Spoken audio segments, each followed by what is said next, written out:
जय मध्य प्रदेश दोस्तों, मैं साक्षी मोदी आरबीएस कॉम्पिटिटिव ग्रुप में आपका स्वागत करती हूँ। जैसा कि आपको पता है कि हम इसके पहले फिजिक्स के टॉपिक्स को डिटेल से डिस्कस कर रहे थे, लेकिन अभी हम मध्य प्रदेश पुलिस की परीक्षा को ध्यान में रखते हुए आपको सिलेक्टेड टॉपिक्स को ही पढ़ाने जा रहे हैं। जैसे कि हमारे बायोलॉजी से विटामिन्स होता है, इसके अलावा भी बहुत सारे टॉपिक्स होते हैं जो आपकी परीक्षाओं में बहुत ज़्यादा पूछे जाते हैं। तो इसलिए हम एक छोटा सा प्रयास कर रहे हैं ताकि आप लोगों को अच्छे से अच्छा समझाया जा सके। आज का हमारा टॉपिक है विटामिन्स, तो इस वीडियो को आप पूरा देखिएगा और इस टॉपिक को आप अच्छे से समझने की कोशिश कीजिएगा। साथ ही साथ अगर आपको ये वीडियो पसंद आए तो इस वीडियो को लाइक, शेयर और सब्सक्राइब ज़रूर करें। तो आज हम अपना टॉपिक स्टार्ट करते हैं। आपका टॉपिक है विटामिन्स। तो विटामिन्स को पढ़ने से पहले हम ये समझ लेते हैं कि विटामिन्स का हमारे शरीर में काम क्या है, हमारे लिए किस लिए विटामिन ज़रूरी है। क्या हम बेफिजूल में तो विटामिन्स को नहीं ले रहे हैं, है ना? तो ये हमें पता होना चाहिए कि हम विटामिन क्यों ले रहे हैं। तो विटामिन जो है हमारे शरीर के लिए कोई ऊर्जा प्रदान नहीं करते, किसी भी प्रकार की ऊर्जा हमें नहीं देते। ये केवल और केवल हमारे शरीर में होने वाली क्रियाओं को अच्छी तरीके से चला सकते हैं, चलाने में हम उन क्रियाओं को चलाने में सहायता करते हैं विटामिन्स। विटामिन्स हमारे लिए बहुत सूक्ष्म मात्रा में आवश्यक होते हैं, जैसे कि कार्बोहाइड्रेट वगैरह जो होता है, प्रोटीन जो होता है, आपको पता होगा ये हमारे शरीर को ज़्यादा मात्रा में ज़रूरत होती है। लेकिन जो विटामिन्स होते हैं उनकी हमारे शरीर को बहुत कम आवश्यकता होती है, लेकिन आवश्यकता होती है। इन विटामिन्स की कमी से शरीर में रोग उत्पन्न हो जाता है, ठीक है? तो विटामिन्स हमारे शरीर के लिए बहुत ज़रूरी है। विटामिन्स को दो प्रकार से क्लासिफाई किया जा सकता है। पहला तो ऐसे विटामिन जो कि फैट डिजोल्विंग हो, दूसरा कि आपके वो विटामिन्स जो कि जल में घुलनशील हो, यानी कि वसा में घुलनशील और जल में घुलनशील। तो वसा में घुलनशील विटामिन कौन से होते हैं? वो विटामिन जो वसा में आसानी से घुल जाए वो विटामिन होते हैं विटामिन ए, डी, ई और के। ए, डी, ई और के, ये चारों के चारों विटामिन्स आपकी वसा में घुलनशील होते हैं। दूसरे विटामिन ऐसे होते हैं जो कि जल में ही घुलनशील हो जाते हैं, यानी कि विटामिन बी और विटामिन सी। ये दोनों विटामिन जो होते हैं कि जल में घुलनशील होते हैं। इन दोनों विटामिन्स का जल में घुलनशील होने के कारण ये विटामिन्स अगर हम अधिकता में ले लेते हैं तो हमारे शरीर से यूरिन के थ्रू इनका उत्सर्जन कर दिया जाता है। लेकिन विटामिन ए, डी, ई और के ये हमारे शरीर में स्टोर हो जाते हैं, क्योंकि ये वसा में घुलनशील होते हैं, जल में घुलनशील नहीं हो पाते, इसलिए ये हमारे शरीर में ही स्टोर होकर रह जाते हैं। अब देखिए, विटामिन्स के बारे में हमने पढ़ लिया। अब इन विटामिन्स का हम रासायनिक नाम पढ़ेंगे, इनकी कमी से होने वाले रोग पढ़ेंगे और इनके लिए हमें कौन सी ऐसा फूड यानी कि कौन सा ऐसा स्रोत या फिर कौन सा ऐसा भोजन हमें लेना चाहिए ताकि इनकी कमी को हम पूरा कर सके, ठीक है?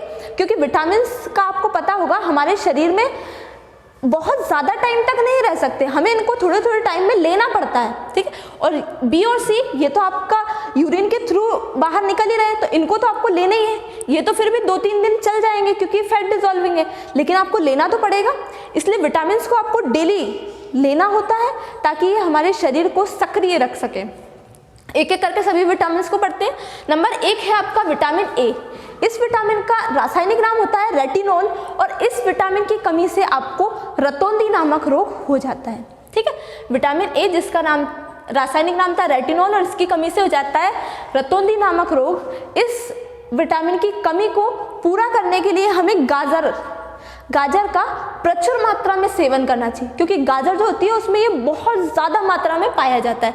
इसके अलावा जो कॉड लिवर ऑयल होता है, यानी कि मछली के जो यकृत का तेल होता है, उसमें भी जो विटामिन ए है वो अच्छी मात्रा में पाया जाता है। नंबर 2 आपका विटामिन है विटामिन सी, जिसका रासायनिक नाम है आपका एस्कॉर्बिक अम्ल। विटामिन सी जिसका रासायनिक नाम है एस्कॉर्बिक अम्ल, इस विटामिन की कमी से आपके शरीर में स्कर्वी नामक रोग हो जाता है और साथ ही साथ मसूड़ों में सूजन या फिर मसूड़ों से खून आने लगता है, ठीक है? तो ये हो गया आपका विटामिन सी।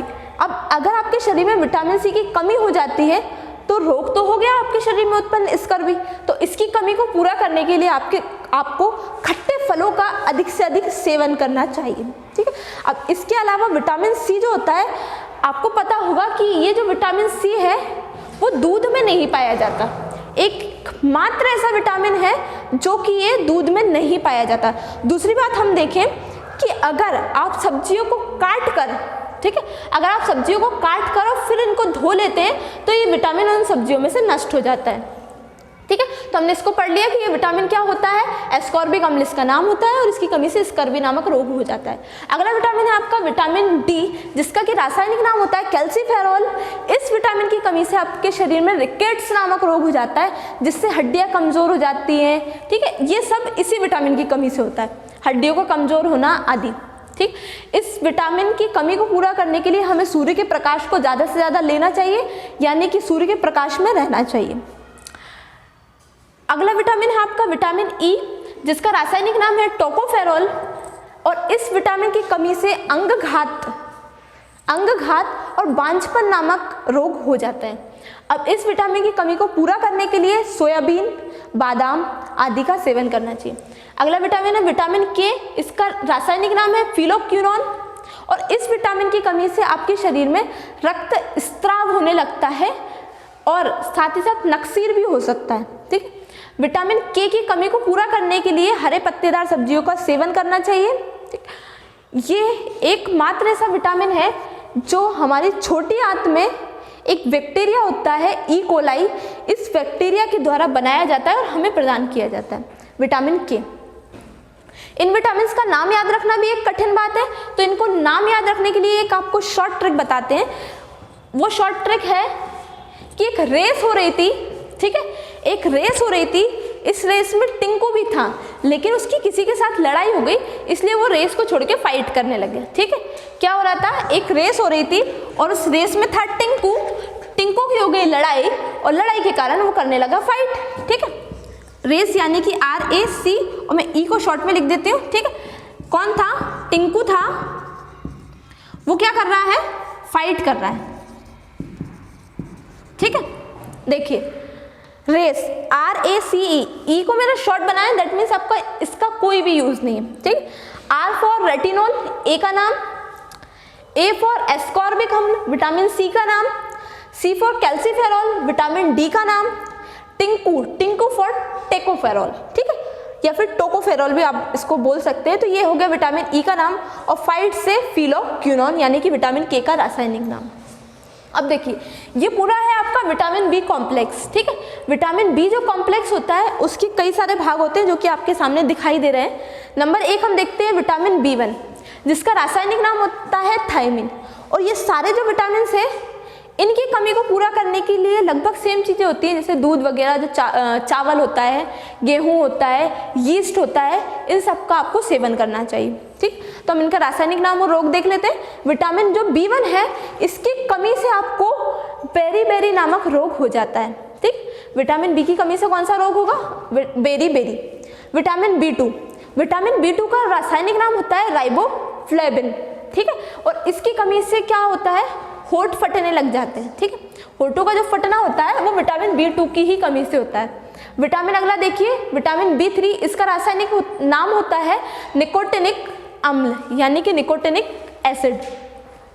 इसकी कमी से आपको पेलाग्रा नामक रोग हो जाता है। पेलाग्रा क्या होता है, मंद बुद्धि, ठीक है, आप इसको मंद बुद्धि भी बोल सकते हैं, बुद्धि में कमी आ जाती है, पेलाग्रा नामक रोग। अगला विटामिन है विटामिन B5, इसका रासायनिक नाम होता है पेंटोथेनिक एसिड, ठीक है, पेंटोथेनिक अम्ल, जिसकी कमी से आपके जो बाल होते हैं, ठीक है, बालों का सफ़ेद होना इसी विटामिन की कमी से होता है। अगला विटामिन है B6, इसका रासायनिक नाम होता है पायरिडॉक्सिन, ठीक, और इसकी कमी से रक्त अल्पता आ जाती है यानी कि रक्त की कमी या फिर हम बोले एनीमिया नामक बीमारी इस विटामिन की कमी से हो जाती है। अगला विटामिन है विटामिन B7, जिसका रासायनिक नाम होता है बायोटिन और इसकी कमी से झुनझुनी आ जाती है, जिसे हम बोलते हैं हाथ सुन्न हो जाता है या पैर सुन्न हो जाता है, वो जो होता है वो आपको विटामिन B7 की कमी से होता है। अगला विटामिन है आपका विटामिन B9, इसका रासायनिक नाम होता है फॉलिक एसिड, इसकी कमी से आपको रक्त अल्पता हो जाती है जैसा कि विटामिन B6 की कमी से हो रही थी, यानी कि एनीमिया नामक बीमारी आपको हो जाती है। विटामिन B12, इस विटामिन की कमी से साइनोकोबालामीन इसका रासायनिक नाम है और इसकी कमी से भी क्या होता है, रक्त अल्पता यानी कि एनीमिया नामक बीमारी होती है। ये ही एक ऐसा विटामिन है जिस विटामिन में एक धातु पाई जाती है, ठीक है, इस विटामिन में एक धातु पाई जाती है जो कि इसके नाम से ही स्पष्ट हो रहा है, साइनोकोबालामीन।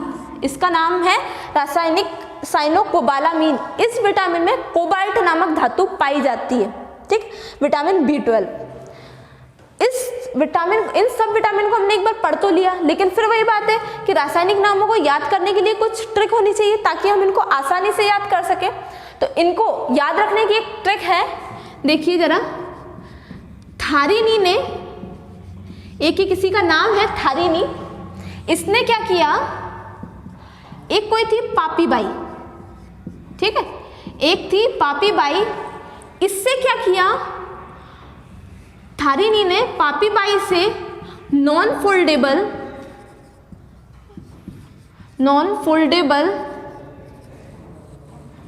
थारिनी ने पापी बाई से नॉन फोल्डेबल 12 कंबल खरीदे, ठीक है। क्या किया, थारिनी ने क्या किया, पापी बाई से नॉन फोल्डेबल 12 कंबल खरीदे।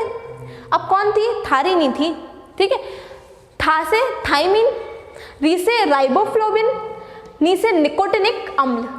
ने को आपको यहाँ पे छोड़ना है, ठीक है। पापी बाई से, पा से पेंटोथेनिक अम्ल और अगला है पायरिडॉक्सिन। पा पी, पेंटोथेनिक अम्ल और पायरिडॉक्सिन। बाई से बायोटिनिन, फिर आपको से छोड़ना है। कैसे कंबल खरीदे, नॉन फोल्डेबल, जो फोल्ड नहीं हो सकते थे, फोल्ड नहीं हो सकते थे, यानी कि फॉलिक एसिड, फोल्ड से फॉलिक एसिड, तो ये फॉलिक एसिड या फिर हम बोले फॉलिक अम्ल। कितने कंबल खरीदे, 12 कंबल खरीदे। 12 यानी कि B12, कंबल यानी कि साइनोकोबालामीन, ठीक। क्या किया, थारिनी ने पापी बाई से नॉन फोल्डेबल 12 कंबल खरीदे। तो ये हो गई आपकी इसकी ट्रिक। 2-3 बार इसको पढ़िएगा तो आपको ये ट्रिक बहुत आराम से याद हो जाएंगी, इस चीज़ की भी और इसकी भी, दोनों आराम से, कोई दिक्कत नहीं होगी। एक और बात कि जो विटामिन ई होता है, इसको ब्यूटी विटामिन भी कहा जाता है। इस विटामिन का अधिक से अधिक सेवन करने से सुंदरता आती है, ठीक है। तो विटामिन ई को हम कह सकते हैं ब्यूटी विटामिन। ये था आपका विटामिन को लेकर एक छोटा सा वीडियो। इस वीडियो को आप ध्यान से देखिए, 1-2 बार देखिए, आपको ये वीडियो बहुत अच्छे से समझ में आ जाएगा। तो अगर आपको हमारी वीडियो अच्छी लगे तो इसे लाइक करें, शेयर करें और चैनल को सब्सक्राइब करें। साथ ही साथ कमेंट बॉक्स में कमेंट करना ना भूलें। Thank you.